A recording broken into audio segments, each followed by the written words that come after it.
Today I will introduce the history of a bonsai. I came to the France yesterday from Osaka for this seminar and support to the Mr. Jonathan and Jean-Marc-san. Okay, shall we start? Now I will introduce today with two bonsais. Two bonsai. One is a Kagawa bonsai. That is a 70% of Japanese bonsai publication. Very big farm. And second is Akaishi Goyomatsu. Both over Shikoku Island. I will introduce where is Shikoku Island. Have you been to Japan? No? Yes. Japan is east of Korea and China. Very, very small island. The places of bonsai island is the fourth biggest of Japan. Fourth. That is Kagawa. That is a famous places of bonsai. And that bonsai is Shikoku Island of Ehime Prefecture is very, very famous of bonsai. That is Kagawa Prefecture of Japan, largest of product of pine bonsai with over that one. That is a kind of a kuromatsu. Is kind of a bonsai. That bonsai is 80% of a total domestic market in Japan, so very big birthplaces. And the next, we will introduce Kagawa Prefecture is famous for the island of Seto Big Bridge. And one of a very famous festival of art, Setoge, is also a very big event in Japan. And next, I will introduce Ehime Prefecture of bonsai. That is Ehime Prefecture of bonsai Akaishi Goyomatsu. And Jean-Marc-san is training the last year, 2 months. He is training by bonsai master of Ehime Prefecture. He is very professional. Today, he is a demonstration today.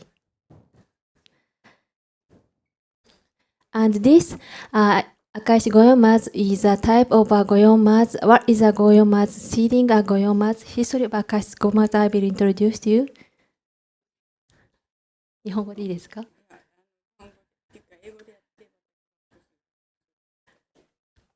Allô? Vous m'entendez? Excusez-moi, je ne suis pas vraie interprète, mais quand même, il faut que je traduise un petit peu en français. Donc, ce qu'elle a dit, ce que Madame Kinoshita a dit, donc il y a 2 grandes régions de production au Japon. Donc, première image, c'est Kagawa, dans la région de Méditerranée japonaise, et à côté, le département, c'est Ehime. Donc, c'est Kagawa, presque 80% de kuromatsu, pan noir, produit. C'est une très, très grande région de production, surtout grande qualité. Grande qualité, il y a petit bonsai, mais grande bonsai comme ça. Alors, excusez-moi, et continuez. Okay. The Akaishi Goyomatsu tree have grown all around at of a mount of Akaishi. In Japanese, is Akaishi Yama. Et voilà, donc deuxième région, c'est juste à côté de Kagawa, et il s'appelle Akaishi. C'est la montagne de Akaishi, mont Akaishi. Autrefois, on a enlevé les petits arbres pour agrandir. Donc, malheureusement, tout le monde a récolté en ce moment-là, c'est presque, comment dirais-je, dans le chemin de disparition. Donc, il y a combien d'années ils ont interdit, il y a 12 ans, le gouvernement a interdit de récolter dans la montagne. Et actuellement, dans les champs des graines, on fait la culture de bonsaï. Et voilà. Donc, c'est la deuxième grande région de Akaishi Goyomatsu. 日本語でも大丈夫ですか？ Oui. Sorry, I speak in Japanese. Je comprends mieux. 赤石五葉松の特徴はこの5つの葉っぱにあります。Le caractéristique de Akaishi Goyomatsu, c'est 5 aiguilles. 5つの葉っぱ。c'est 5, c'est 5. 5つの葉っぱがあるので、とても柔らかくて、女性らしい。Donc, grâce à ces 5 aiguilles, donne une impression plus féminine, plus douce, plus élégante. なので、赤石五葉松は、女王盆栽と呼ばれています。Donc, on dit plutôt Akaishi Goyomatsu, c'est une reine de bonsaï. これが赤石五葉松の特徴になります。Voici, c'est le caractère de Akaishi Goyomatsu. そして赤石五葉松はこういう山の中で、育っていきます。Normalement, même actuellement, Akaishi Goyomatsu se développe, il grandit dans les montagnes. 岩と岩の間で生き残ろうとして育ったのが赤石五葉松です。Donc surtout, on ne voit pas vraiment les roches, mais entre les roches, il pousse, il grandit. Et le climat n'est pas si doux, donc contre la sévérité de la nature, ces bonsaïs grandissent. 通常盆栽はああいうワイヤーで結びながら美しさを作っていきます。En général, comme vous connaissez, et pour former le bonsaï, on utilise le fil de métal pour former joli bonsaï. ですが赤石五葉松は岩と岩がその造形美を自然に作っていきました。Tandis que vrai Akaishi Goyomatsu dans les montagnes, c'est la roche qui empêche, donc c'est pour survivre, c'est l'arbre lui-même qui forme comme ça naturellement. とても希少価値が高い天然の山鳥と呼ばれる盆栽の種類になります。Donc il s'appelle Yamadori, bonsaï de Yamadori, qui donne vraiment grande valeur de rareté. とても貴重でとても数の少ない盆栽になります。Donc même aujourd'hui, depuis 80 ans, 60 ans, parce que il y a 12 ans, et c'était interdit, donc maintenant, grande Goyomatsu bonsaï est très très rare et donc grande valeur. はい。このような盆栽が一つのとても貴重な、文化になるんですが、日本はこの盆栽を含む庭園という文化をまた作ってきました。Et maintenant, bonsaï, très grande ligne, Madame Kinoshita a expliqué, mais notre culture japonaise, il y a principalement teien, culture de teien japonaise. Donc surtout, actuellement, il y a encore une nouvelle grande tendance de teien. C'est la raison pour laquelle Madame Kinoshita souhaiterait vous montrer la tendance actuelle de teien japonais. 今日は最後にその庭園の風景の、ビデオを準備してきましたので、それを楽しまれてから盆栽の方のデモを Donc Madame Kinoshita a préparé ce film sur ce jardin dont on parle actuellement. C'est la beauté, vous verrez. C'est extraordinaire. Donc Madame Kinoshita vous montre et après la démonstration de bonsaï. Je regarderai. Alors, film, s'il vous plaît.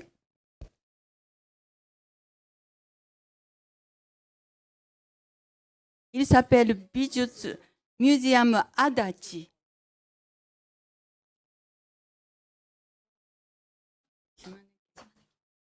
C'est le département de Shimane.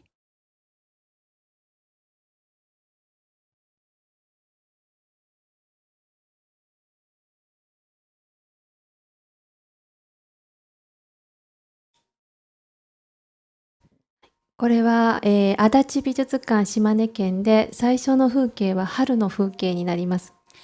Parce que le concept de ce jardin, c'est le jardin artificiellement fabriqué, mais dans la véritable grande nature. Et la première partie, c'est le printemps.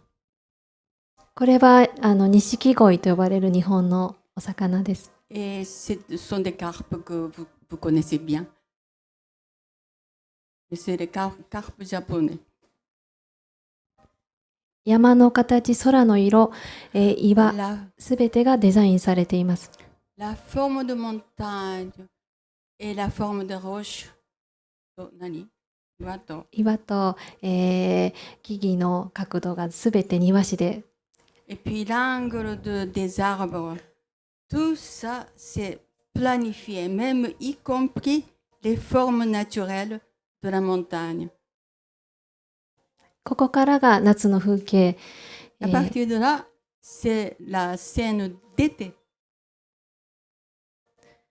同じく山の風景、空の色、砂の配置。Même la couleur de ciel également, c'était dès le départ planifié pour ce jardin.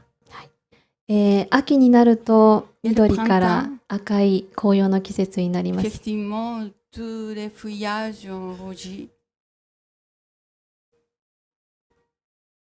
Et puis, évidemment, c'est l'hiver de la neige. 冬の風景です。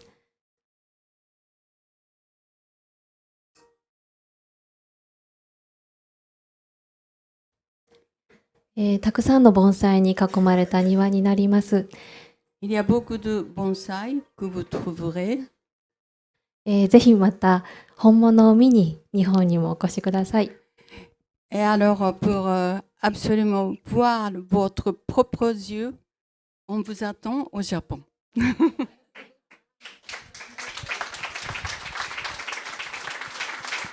Votre Altesse, bonjour à toutes, bonjour à tous. Je tenais déjà à remercier le Garden Club de pouvoir me donner la possibilité d'exposer ma passion, le bonsaï, dans un lieu aussi magnifique. Donc, je suis Jonathan Ponce, président de Bonsaï Center à Nice, et mon collaborateur Jean-Marc Gubiotti, qui a étudié au Japon pour vous montrer une petite torsion de quelques branches de la ligature sur un bonsaï. Donc, ce bonsaï est un Pinus pentaphylla qui vient donc du Japon, comme a dit Madame Hiroko. C'est un Yamadori, donc il est prélevé dans la montagne. Ce sont les intempéries et le temps qui ont formé cet arbre, ce n'est pas l'homme. Mais nous allons accentuer la formation de la nature par des torsions de branches pour augmenter l'aspect naturel de l'arbre.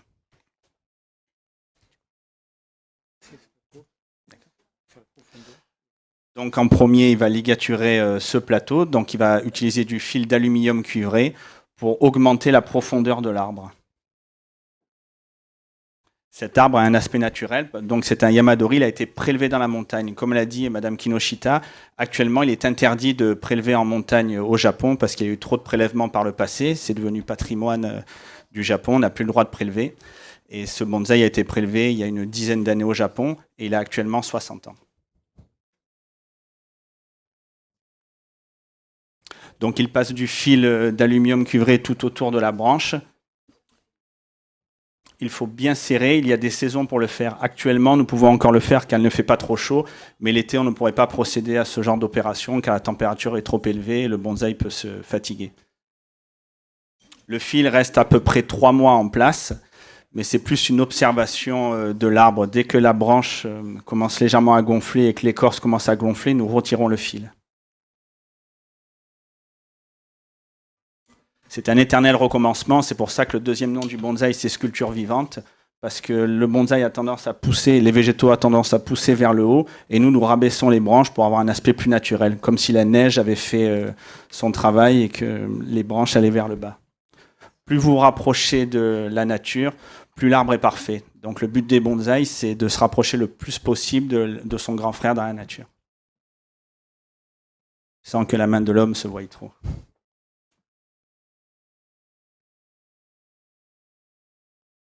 Et vous voyez, cet arbre est extrêmement naturel. Sa tête ici, c'est comme s'il avait été frappé par la foudre. Donc juste après cette torsion de branche, nous allons tordre cette branche pour accentuer la tête de l'arbre.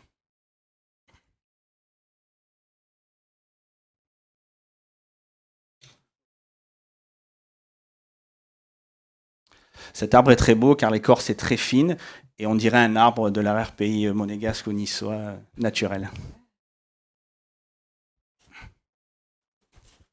Cette technique s'appelle la ligature. Jean-Marc et moi l'avons étudiée au Japon plusieurs fois. Ça a l'air assez simple, mais c'est un peu difficile d'arriver à la bonne torsion sans abîmer la branche.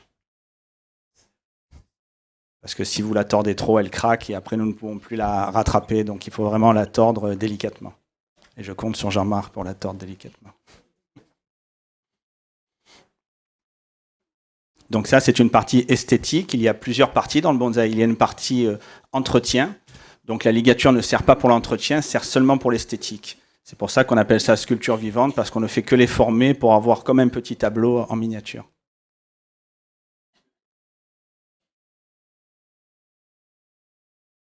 C'est une formation de l'arbre parce que nous créons des espaces vides pour rappeler l'arbre dans la nature.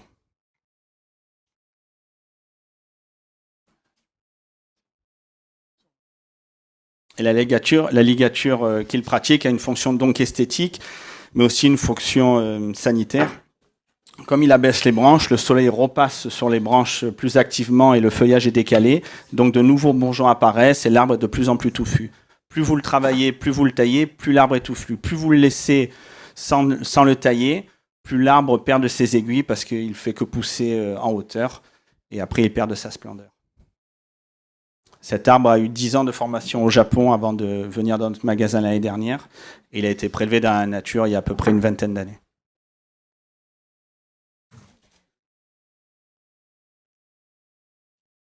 Donc il utilise 2 calibres de fil. Là, le premier calibre est un fil d'aluminium cuivré de 3 mm pour tordre la première branche. Et les petites branches plus fines derrière, pour ne pas les abîmer, il utilise un deuxième fil de 2 mm.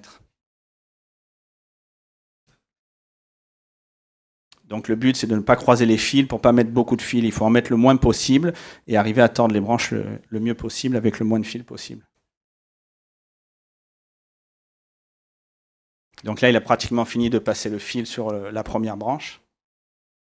Et après, délicatement, une fois qu'il aura passé entièrement le fil, il va tordre pour donner un aspect naturel à l'arbre. Donc observez bien la branche actuellement. Dans quelques secondes, elle va être tordue et on va augmenter la profondeur.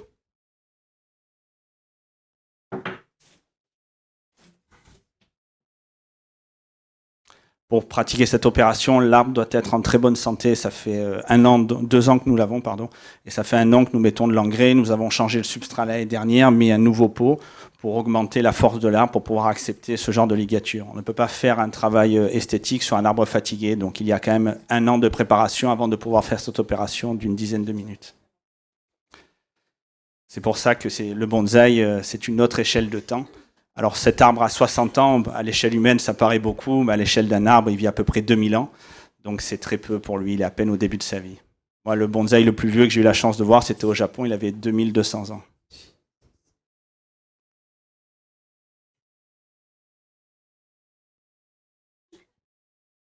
Et l'avantage du bonsaï aussi, c'est qu'on doit observer les saisons. C'est plus nous qui commandons, même s'il a une ligature, mais l'arbre a vraiment une saisonnalité et un temps. Nous pouvons pratiquer des ligatures pendant 1 an, et après nous devons le laisser 3 ans tranquille en remettant de l'engrais pour qu'il se refasse une meilleure santé et recommencer une ligature. On ne peut pas tout ligaturer l'arbre en même temps, sinon ça le fatiguerait et il risquerait d'avoir des branches qui sèchent.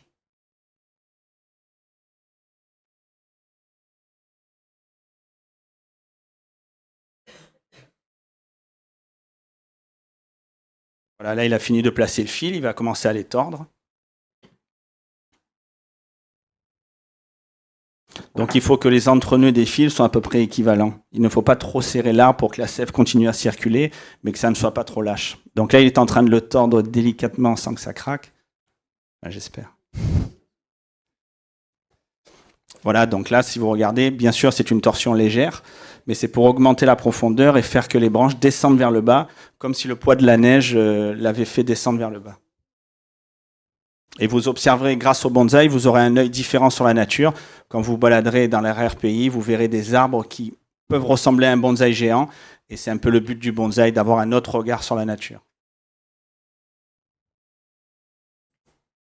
Parce que toutes les pratiques que nous faisons ont été codifiées au Japon à peu près 800 ans après Jésus-Christ.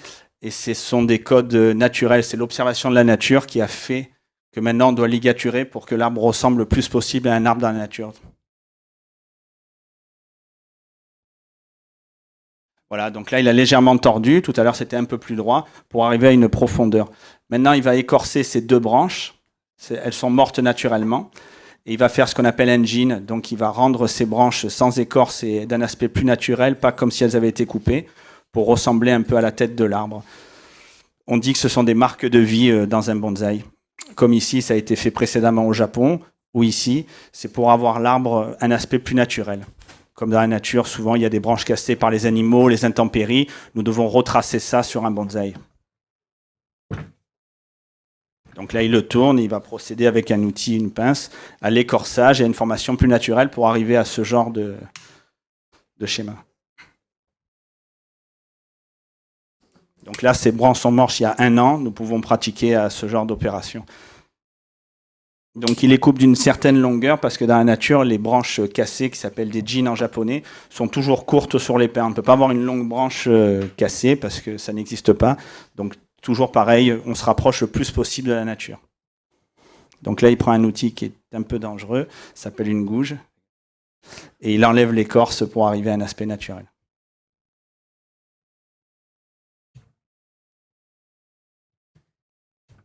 Et vous voyez, l'arbre est bien ancré dans son pot. Il y a énormément de racines. C'est pour ça que nous l'avons rempoté il y a 1 an, pour que les racines se développent et que l'arbre supporte toutes ces opérations.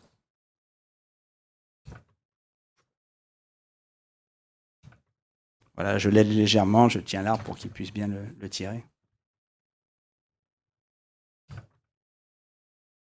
Et après, avec le temps, l'écorce petit à petit va continuer à tomber. Nous le retravaillerons. Nous ne pouvons pas faire le travail en un coup. Comme je disais, c'est l'arbre qui décide, donc nous faisons une première mise en forme.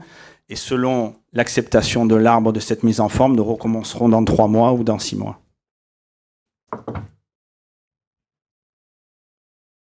Voilà, il en a déjà fait un, il va faire le deuxième. Et après, sur ces jeans, en octobre, nous passerons à un produit à base de soufre qui permet de stabiliser la branche sèche. Car après, sinon, ça évolue, il peut y avoir des parasites et le jean peut sécher et pourrir. Donc là, nous allons passer un produit à base de soufre qui s'appelle du liquide à jean pour stabiliser la branche et avoir un côté plus sec.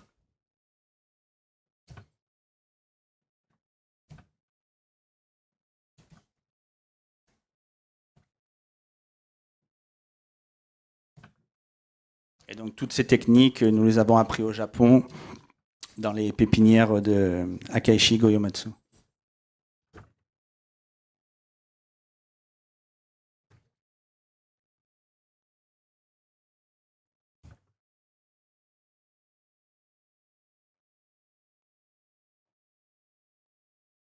Donc il y a toute une panoplie d'outils qui sert comme un chirurgien ferait. Ce sont tous des outils qui proviennent du Japon d'ailleurs.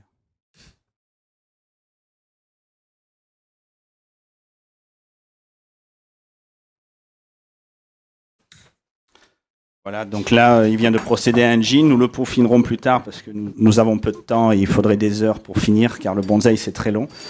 Mais vous voyez, tout à l'heure, la branche était longue et sèche, ça faisait vraiment une branche morte. Actuellement, il a rétréci et ça fait une branche plus naturelle, comme s'il avait eu des coups d'intempérie. Voilà, là maintenant, il va s'occuper de la tête, il va ligaturer la tête pour que... Ici, c'est comme s'il avait été battu par la foudre, ce sont les Japonais qui l'ont fait, et nous devons un peu abaisser la tête pour que le système de battu par la foudre se voie plus. Donc il va légèrement baisser la branche pour que ça soit plus accentué. Donc regardez bien actuellement, vous voyez comme une touffe de feuilles avec une petite branche. Dans quelques minutes, il va tordre 2-3 branches pour que ça se voie plus.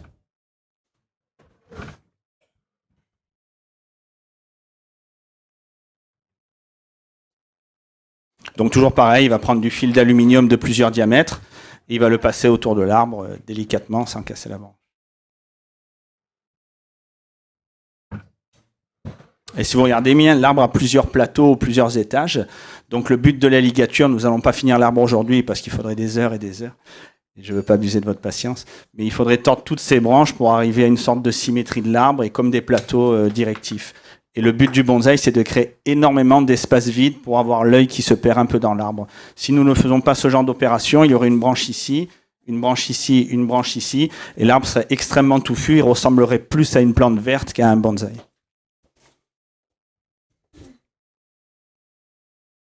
Donc toujours pareil, après nous devrons observer l'arbre jour après jour pour voir s'il accepte bien la ligature, si nous devons l'enlever, si nous devons la refaire ou si nous devons mettre des produits pour augmenter sa vitalité.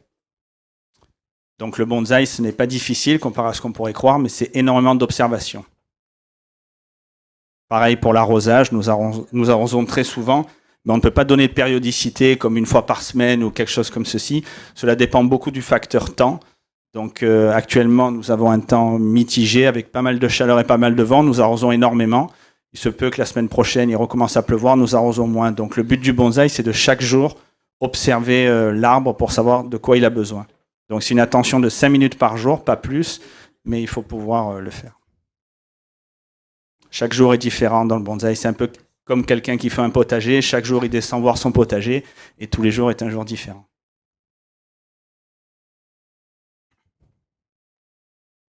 Et donc, en pratiquant ce genre de ligature, nous pouvons voir que les aiguilles sont saines, il n'y a pas de parasites. Donc, en même temps, quand nous faisons ceci, nous faisons un petit bilan de son état de santé.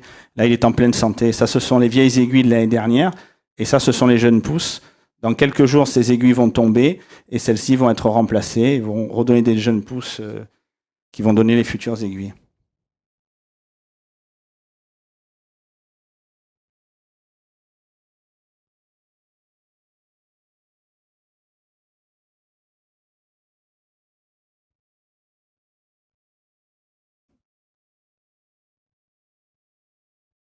Si vous avez des questions, n'hésitez pas, je suis là pour y répondre et peut-être ça pourra...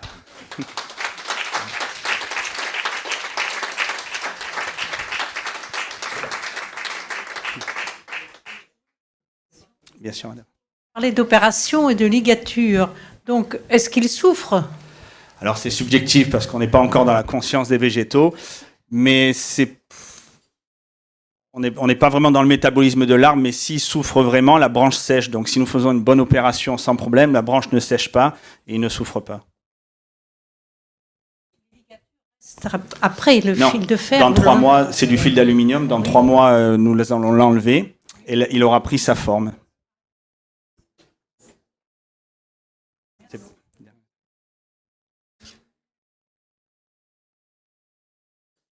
C'est pour ça qu'on dit que c'est un éternel recommencement, parce que tous les 3 mois, nous devons regarder et contrôler si nous devons refaire les ligatures plus tard.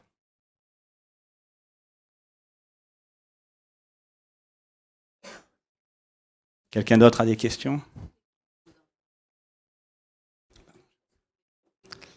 Alors oui, on a du mal à essentialiser le bonsaï parce que c'est une multitude d'espèces. Là, c'est un pin, donc on ne les coupe pas au ciseau, on les pince avec les doigts, mais chaque arbre est différent parce que l'avantage du bonsaï, c'est que c'est plus une technique de nanification plutôt qu'une variété d'arbres. Donc là, aujourd'hui, nous vous montrons un pin, donc il n'y a pas de coupe au ciseau, il y a seulement de la ligature comme il pratique, mais si c'était un érable, il y aurait des coupes au ciseau et c'est une technique différente.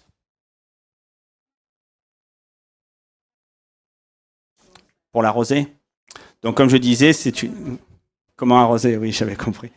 Donc, comme je disais, c'est vraiment une observation. On ne peut pas donner de périodicité. Chaque jour est différent. Le mieux, c'est tous les jours, vous devez regarder la terre. Dès qu'elle est légèrement sèche, vous devez l'arroser copieusement. Donc, il ne faut pas se baser sur une périodicité d'une fois par semaine ou quoi. Ce n'est pas comme ça. C'est tous les jours, il faut observer l'arbre. Dès que c'est un peu sec, il faut l'arroser copieusement. Le but, c'est de l'arroser énormément. Vous pouvez prendre un tuyau, le mettre sous la douche, le mettre dans le jardin, l'arroser. C'est comme vous voulez, tant que c'est copieux. Et surtout, c'est quand il en a besoin. Donc, c'est vraiment une observation quotidienne. C'est plus une passion et après il se crée une sorte de relation avec l'arbre comme on pourrait avoir avec un chat ou un chien. On appelle ça un compagnon végétal après. Donc on ne peut pas s'absenter ne serait-ce qu'une semaine sans soin. Alors nous au magasin, nous proposons un système de gardiennage qui est gratuit si vous absentez parce que justement vous ne pouvez pas le laisser une semaine sans soin, c'est comme un chat ou un chien, donc nous gardons le bonsaï gratuitement pendant vos vacances. Car tous les jours nous devons l'observer, on ne peut pas le laisser ne serait-ce que 10 jours sans eau, ce n'est pas possible. À Nice, au boulevard Gambetta.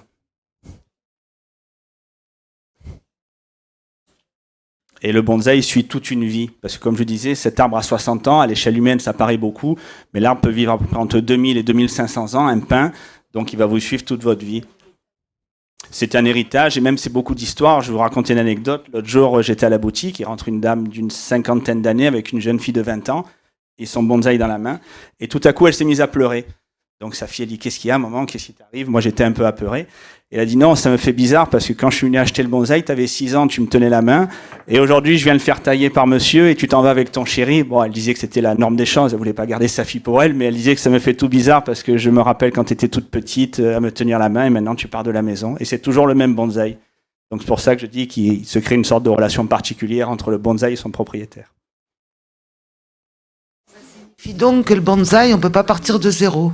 Il faut apprendre. Il y a plusieurs types de bonsaï. Cet arbre-là est un yamadori, donc c'est prélevé dans la nature parce que ce sont des bonsaïs d'excellence et c'est vraiment la plus belle qualité de bonsaï au monde. Ils proviennent du Japon, donc le style naturel de l'arbre ne peut être fait que par la nature. Nous pouvons juste améliorer. Mais vous pouvez partir d'une graine formée par l'homme, mais le bonsaï sera quand même moins beau. Merci, monsieur. Merci.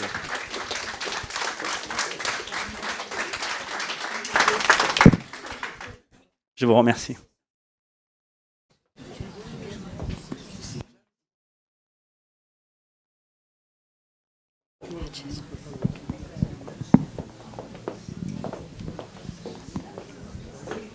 Voilà, plus qu'une petite torsion et Jean-Marc a fini la branche. On a essayé de faire le plus court possible car le bonsaï c'est extrêmement long à former, mais nous y sommes presque.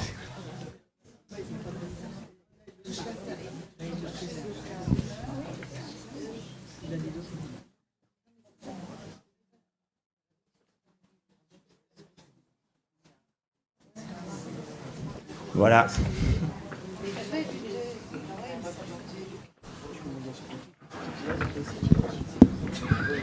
Donc là, voilà le résultat. Pour en finir, il a juste tiré une branche pour voir la tête comme je vous ai expliqué. Bravo Jean-Marc. Il n'a pas cassé de branche, je le garde. Bon. Alors merci beaucoup. Merci Jean-Marc. Merci messieurs. Alors j'espère que tout a été bien fait. E adesso ricomincio con l'italiano e spero che le nostre 3 conferenze siano piaciute e ci piace poter interagire, poter fare qualche cosa al di là dell'arte floreale, però sapete che oggi pomeriggio abbiamo la dimostrazione del fiorista di Palazzo. Grazie mille alle 3, grazie mille per essere intervenuti, merci beaucoup, merci.